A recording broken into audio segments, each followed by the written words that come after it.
Commander, I have come here to request your permission to become a Micronian spy. What, are you serious? Miriya, why should an excellent pilot like yourself want to become a Micronian spy? It just doesn't make sense. Azonia, please, I have no choice. Oh, I see. After all of my successes in battle, I have finally been defeated by a tiny Micronian.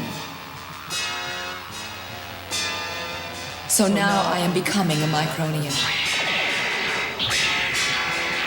I must destroy that pilot. I must.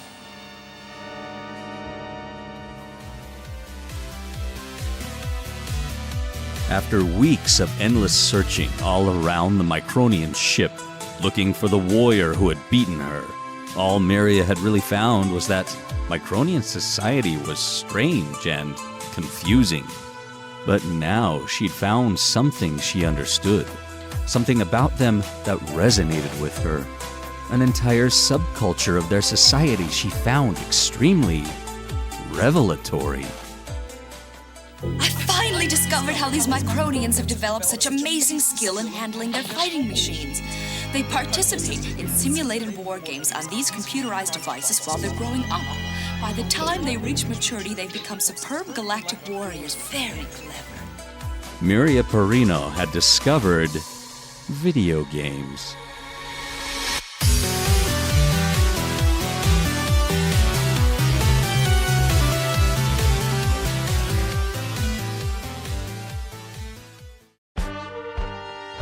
Lisa's shuttle was entering the Earth's atmosphere, a fact that her father, Admiral Hayes, was notified of. He looked forward to seeing his only child once more, had hated that she'd remained on that cursed ship, but respected her decisions to do her duty. His anticipation of her return was great, though, his excitement to see his daughter again warming his soul, keeping away the Alaskan chill. Rick sat over his meal he wasn't eating, his thoughts sorting out the somersaults of his heart, which was really taking a beating from all the shenanigans surrounding both Minmay and Lisa. The ever-observant Max could see it clearly, though. Such was his superpower. He was well aware of the crazy love life of his compatriot, even though they'd never brought it up with each other. It had been a while since they'd really hung out anyway, and Max knew the best way to take Rick's mind off things. He's been sitting at that table for over half an hour and he hasn't even touched his food. I'd better see if there's something I can do to help. Lieutenant, can I talk to you for a minute? It's too early to be depressed about this. I'm sure Commander Hayes will get back somehow. First of all, I'm not even thinking about her, and secondly, what makes you think I'm depressed? You might just need some kind of excitement to help distract you. How about a game? And I know just the place. Come on, let's go. Huh? Here it is. Great place, huh? You are gonna love it. I don't know. Maybe I'll just head home. Trust me, a couple of games in here and you'll be all pumped up again. With the mood I'm in, I don't believe any game is gonna make me feel much better. Oh, that's just because you've never tried it. Come on, I've been here before. I know what I'm talking about. Wow, what luck! There was that green-haired girl Max kept seeing around town the last little while. He'd kept wanting to talk to her, but hadn't worked up the nerve. And now she was hanging out in the arcade, with Minmay's little friend Jason watching her dominate that ROBOTECH machine. But Max stayed focused, though. He was here to show Rick how to have a good time. Just two buddies hanging out, not worried about girls and all that jazz.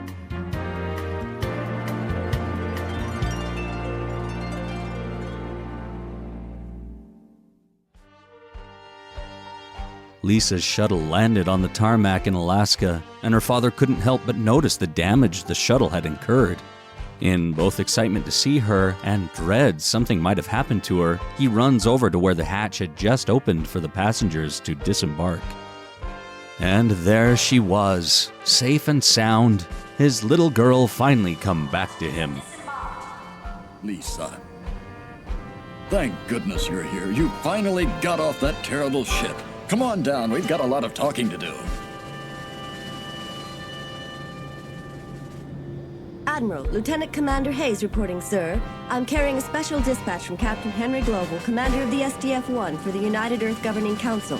Welcome home. Theirs had always been a complicated relationship, and even though he could tell she still held the decisions of the Council regarding the SDF-1 against him, he respected her boundaries and feelings and was elated to have her here all the same.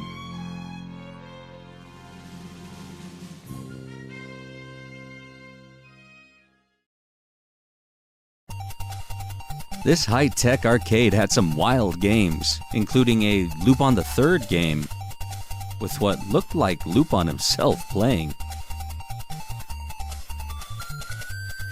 Miriya had become proficient quickly on the ROBOTECH simulator, her high score causing it to dispense more tokens to keep playing or trade for prizes. She was ironically destroying battle pods she would normally be fighting beside, impressing little Jason. It was a popular machine, with Rick and Max playing the same game on a pair in the upper level. Rick kept getting shot down, but Max was as good at this game as he was in real life, if not better. Rick shouldn't have been surprised, but he was astounded at the amount of coins bursting out of Max's game, the cha-ching of it echoed by Miriya's below. Their tandem winnings alerting the proprietor of the arcade to how much this may all cost him. Why did he put so many flight simulators in an arcade built next to the military base? Interesting. Very interesting. Well, That's all of them, but you can see the point I'm trying to make, can't you? let's see if I'm completely clear about your position. You believe our mutual genetic backgrounds are similar, and because of this possibility that we might all be part of the same species, and you hope to promote some peace talks. That's basically what I'm talking about, but will it persuade them to open negotiations? I'm not sure, but I'll present it to them and see what they say. Lisa was happy that her father was being so receptive to her plea. He seemed ready to go to bat for her and help steer the council towards negotiations with the ZENTRAEDI. This was going better than she'd expected. And so was Miriya's new mission as a gamer. She was getting so good, she was not only earning more tokens than she could possibly card off, but she was attracting every passerby who happened to notice her moves. And probably her looks, too. Max also had a container full of tokens, while Rick was walking away empty-handed, but at least he seemed to be having a good time.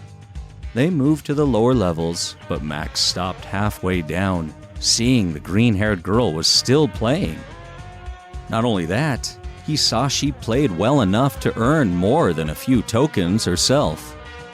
He confessed to Rick how incredible he thought she was as he'd seen her around. And it hit him that here at the arcade, he finally had an excuse to approach her. With a little more practice, you'll get better, then you'll start winning. Oh, What? that girl sitting at that game. So what about her? Isn't she incredible? I have been seeing her everywhere. Well, she is sort of attractive. Maybe I can get her in a game with me. Excuse me, would you be interested in playing me a game? From what I see of your winnings, I think we'd be equally matched, don't you? Are you willing to bet all that? Yes, I am. This is absolutely terrific. I know we're gonna have a great game. How about if we start with level B? Is that all right with you? Fine. All right, here we go.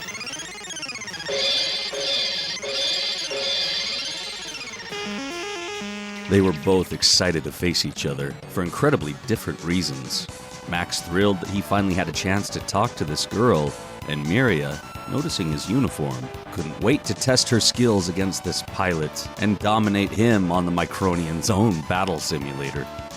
The game presented two Guardian mode ROBOTECHs, with Max's being blue, of course, facing off in a corridor with moving obstacles and power-ups, with Max just edging out the better score. Surprising the crowd as well as Miriya, who was taken aback by this, and shocked when the Micronian winks at her, stirring some reaction inside of her. Max convinces her they should try level A, a one-on-one versus match, fighter against fighter in a 3D arena that was about as close to the real thing as a video game got.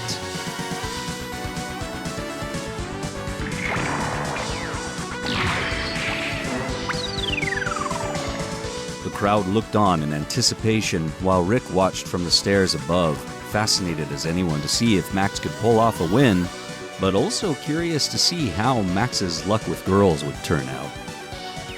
And the large crowd is wowed at this display, one the owners pull up on a larger projection for all to witness. As the tiny holographic fighters battle, dancing around each other, neither one landing a hit, the movements of the blue one catch the eye of Miriya as familiar.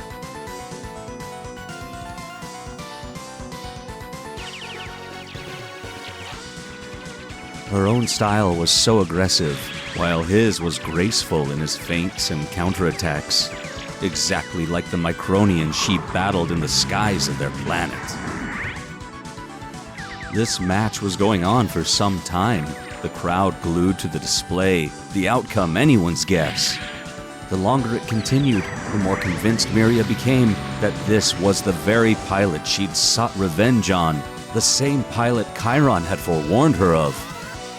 Her thoughts and observations continued to confirm this, while Max's observations and thoughts were very different. Is it possible my search is over? Could this be the pilot of whom Chiron was speaking? Boy, is she beautiful. Max's game avatar managed to blow off the leg of Miriya's, making her flinch and press harder as she was determined not to lose to this Micronian again. She rushed her attack, trying to outmaneuver him just as she had in their previous battle. And also, much like that battle, Max saw his opening and finished her off, ending their match with him coming out the victor once more.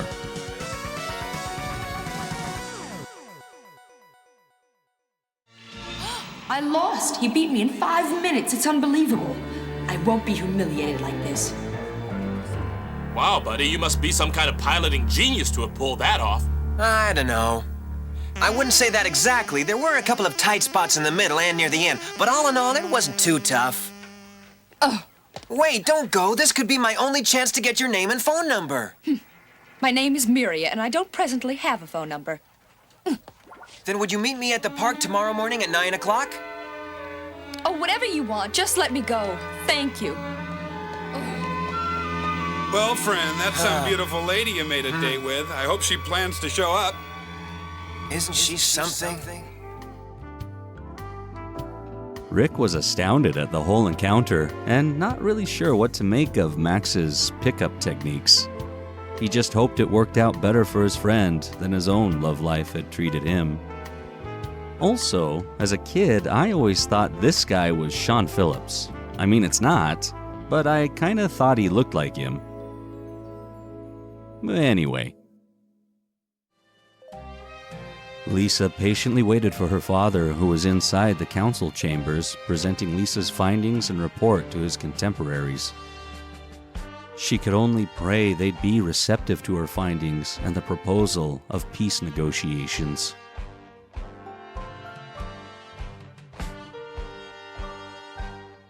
Well, I talked to them. Did they make any decisions? One can never be certain, but I think they're ready to accept the idea of a peace forum. We'll see. I'm proud of you for having the courage to stand up and take on this fight. Is there anything wrong, Father? I couldn't help but notice you've been staring at me ever since we got into this elevator. I've been thinking how you remind me of your mother and how proud she'd be. Thank you, Father. So tell me how your love life's going these days. Are you going out with anyone special? Anybody I should know about? There is a young man. He's military. Yes, he is. In fact, he's the one who rescued me from the alien ship. Lisa knew her father would approve of Rick Hunter much more than he ever did of Carl Reber. As they enjoy the evening together, Lisa wonders why their walk had led them to the Grand Cannon. Her father informs her that he wanted her to know that before they enter any peace negotiations, they plan to fire the Grand Cannon at the enemy fleet. Lisa couldn't be more alarmed. Although her father's justification is a desire to enter negotiations with an upper hand, Lisa knows the aggression of the ZENTRAEDI, the size of their fleet. Even if they managed to wipe out a chunk of it with the Grand Cannon, it would barely put a dent in their full forces. He can hear the desperation in her voice, but argues that a warlike culture such as the ZENTRAEDI could mistake peace offerings as a sign of weakness, and they must make a show of strength. No matter how much she tried to convince him of the mistake this was, he dismissed her concerns, feeling she simply just didn't understand matters such as this and the realities of war. But she knew the ZENTRAEDI far better than he, and the price the Earth might pay if the Council pursued this path.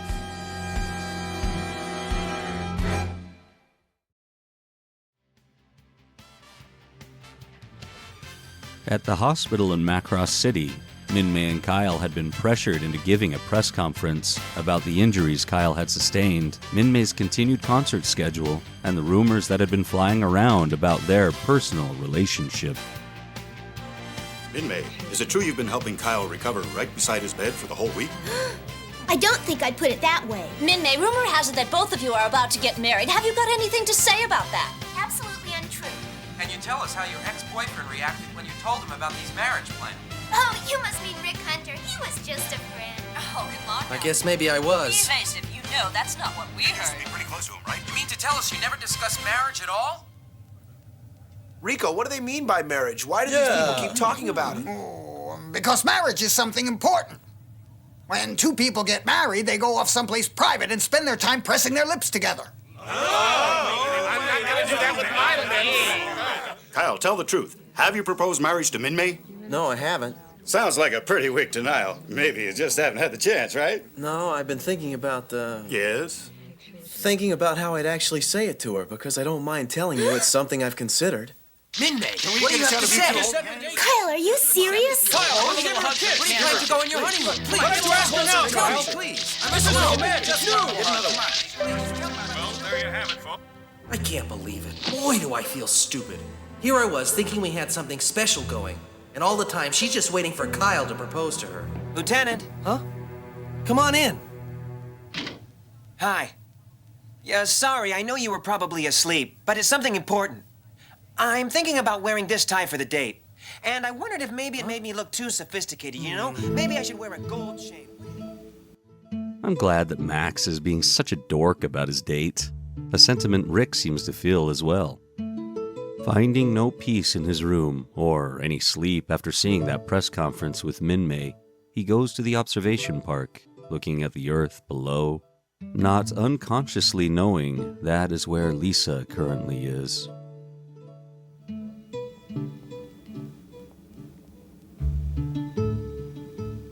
Well, if it isn't Lieutenant Hunter, as I live and breathe. Oh, hi, Claudia. How are you? Not bad, but what are you doing out here in the middle of the night? Couldn't stand my room. Oh, I take it you saw the press conference. Mm-hmm. You could get along without her. She isn't that much. She is to me. You're bright. You should be with someone else. Yeah? I don't know if I want to. I'm pretty much stuck on her. Why? I don't know why. Maybe she's my type. I don't know. I sort of picture you with somebody more mature, you know, somebody more experienced who's been through a big romance and a broken heart. It would be good for you to be with someone who can appreciate a relationship. Those people are around, you know. Sometimes they turn out to be your next-door neighbor or even your superior officer.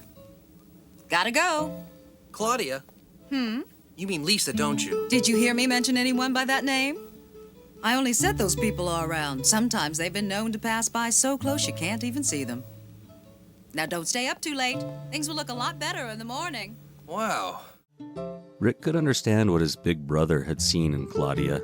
She really had a way of making sense of things, and the way she looked after Rick in this moment almost made him regard her as something of a big sister now that Roy was gone. He was grateful to her and was sure it was Lisa she spoke of, and he was up for that. It's just too bad that he realized this when it may be too late, and he may never see Lisa again.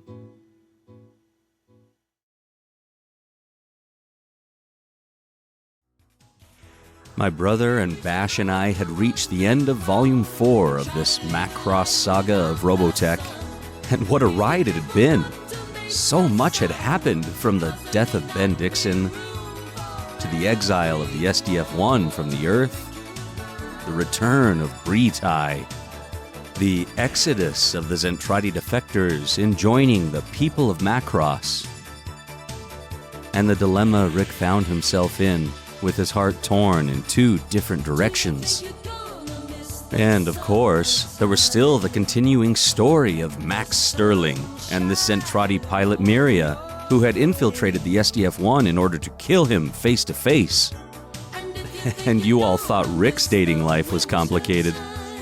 Good thing Bash had also brought over Volume 5, because we couldn't wait to see what happened next.